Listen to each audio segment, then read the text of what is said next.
what's happening, K-Town? It's your host, Hill Green, for K-Town Happenings. I'm very excited and delighted that you were able to join us today.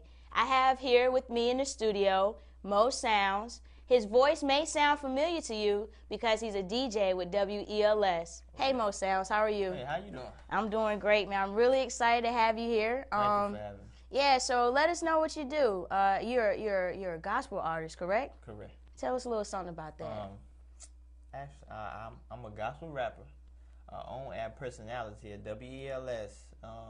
I've been rapping for about a year and a half now, and I enjoy every bit of it. Okay, cool. Now, for those watching, they may or may not be familiar with your face, because I know I went to Kinston High School. Where did you go to high school? I am a Hawk. So all my Hawks out there, throw them hands up in the air.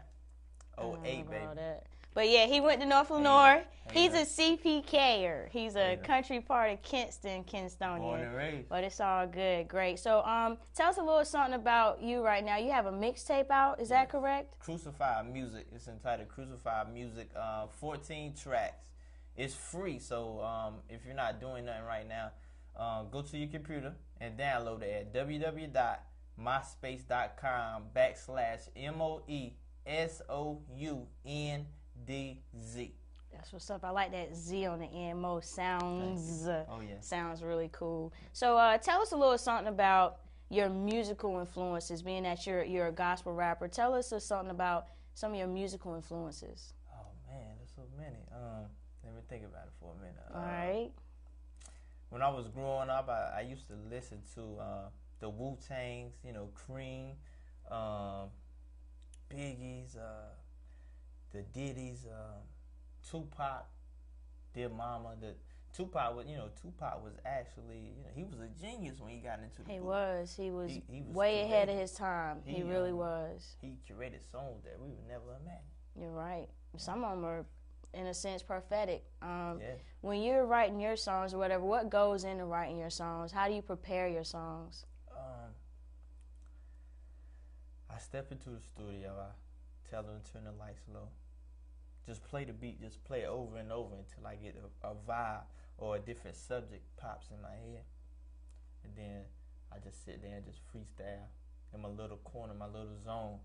And then when I had that perfect verse, I just write it down. Go in the booth, record a verse, hook, finish. That's what's up. Now, you're a Christian artist, so how much biblical principles is put into your music? Percentage. I try to at least put about 50%, 40%. I don't want to give it to them too hard yet because they don't know me. That's like giving a baby grown people's food. So I want to teach them with regular principles, then hit them with the Bible here and there. So how long have you been a Christian? Actually, a year. A year. And tell us your story behind you becoming a Christian. I mean, what's the story behind that? It's kind of a dramatic story. I haven't been to church in about a year, 2 years. And I finally go to church, and then a prophet comes to the town. You know how people feel about prophets. They go crazy and stuff like that. So, she's a regular woman. That's what I'm thinking. And to make a long story short, she calls me up. She looks at me and looks me in the eye. She says, "You got some stuff behind you." And I said, "What you talking about?" She said, "I know all about you." And she started listening. She started taking a list out, mile long. And it was true. All the stuff she said was true. She said, "You're going to die in 2 months and a day if you don't change. That's the time God is going to give you for your turnaround."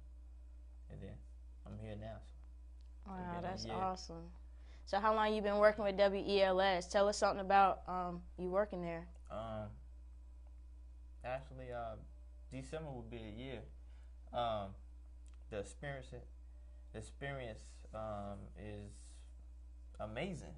I meet different people. I met a couple celebrities, Chris Lewis, Marvin Sapp, Calvin Suggs, um, tremendous artists.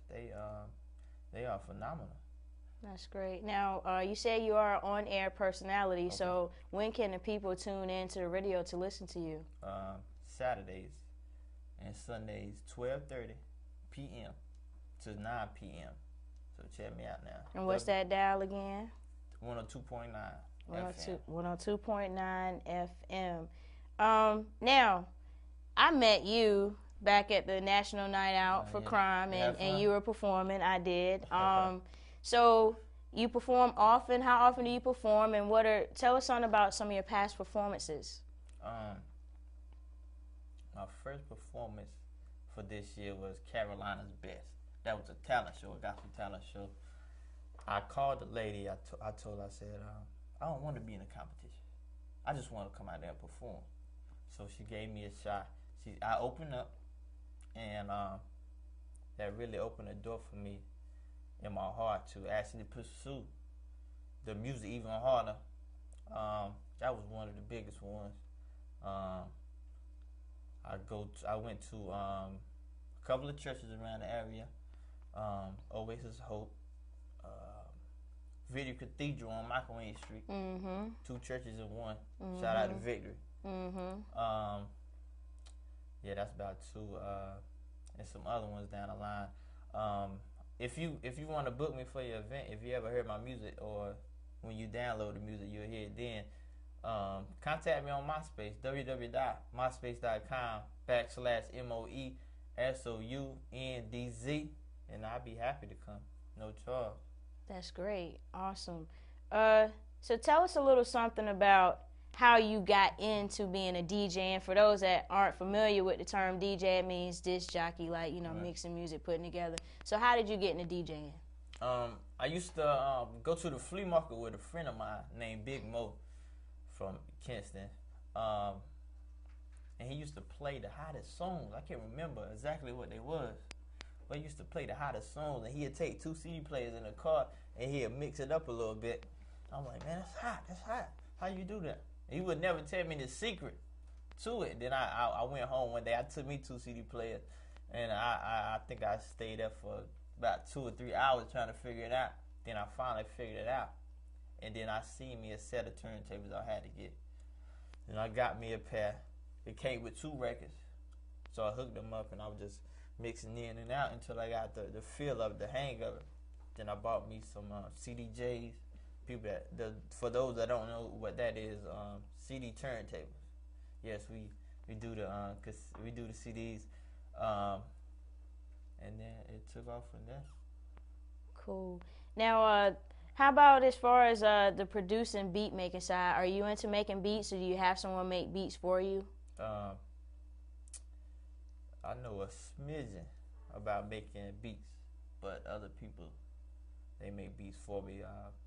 Manifest from Rocky Mount, and some other people from Greenville.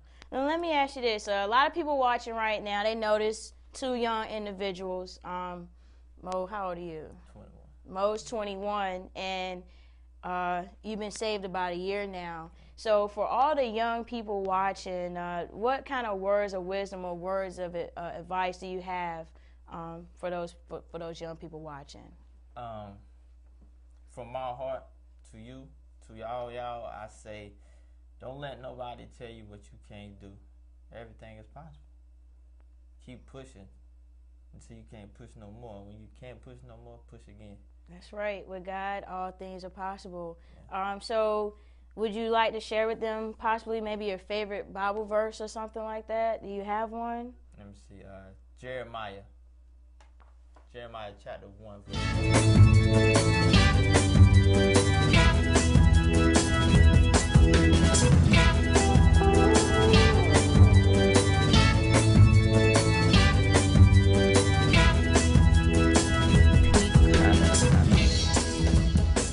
Hill Green got a stunner shades on, the hater blockers.